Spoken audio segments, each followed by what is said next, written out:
Energy is needed for the various functions like maintenance of growth, daily activities, exercise, and many other movements or functions that are often taken for granted. These are shared between the two energy systems. In today's world, seldom do any health and fitness plans work. What's the reason for their alarming rate of failure? The world is a lot less healthful than it was 2 decades ago. Much this is attributed to the altered food habits of individuals.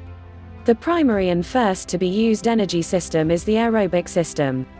This system uses oxygen for the function of the muscles and does demand quite a lot from the general body system. This demand usually increases the rate and depth of breathing and blood supply, mainly because of the corresponding increase in the heart rate.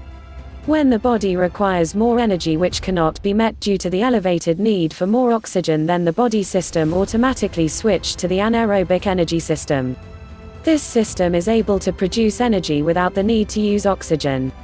All this energy is generated through the suitable or correct consumption of foods.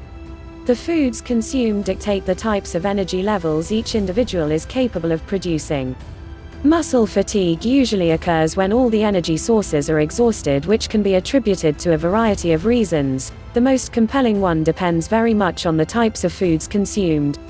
There are several categories of foods that produce various beneficial elements for the human body system, and noting the ones that create or enhance the energy generating sources is definitely useful to know. Therefore, this knowledge should help the individual choose the right types of foods. The aerobic system works by breaking down the carbohydrates, fatty acids, and amino acids in the foods consumed, while the anaerobic system releases energy from the food stored in the body, usually during intense activity bouts. If we hear about the failure of diets or gym plans all around us, commonly it isn't their fault.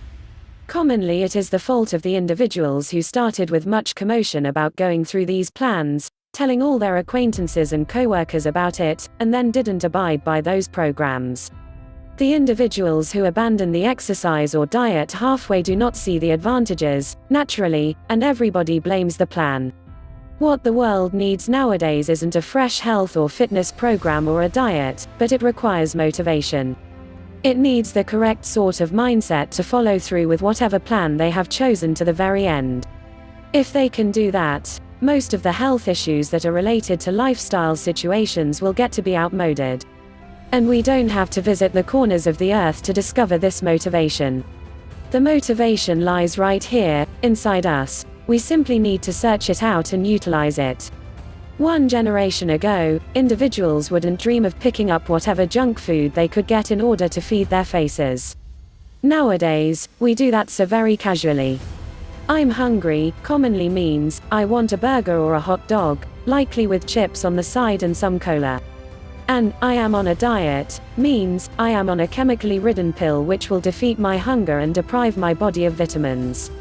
It's genuinely no wonder that we are facing so many health issues today. Our health is an indicator of what we consume. The sorry condition that we're living in isn't an individual problem, it's a global issue. The world as a whole is eating incorrectly.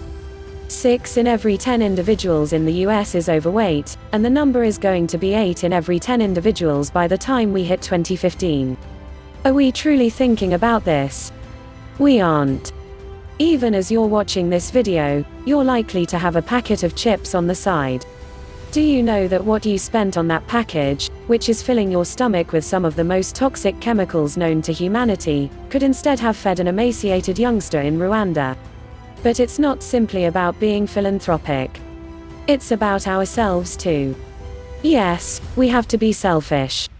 With such appalling health figures, aren't we heading for doom? We're definitely not eating right.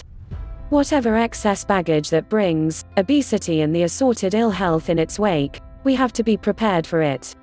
So the next time you see that a program has failed or is receiving a lot of criticism, remember that the criticism isn't probably because the program stands on shaky ground.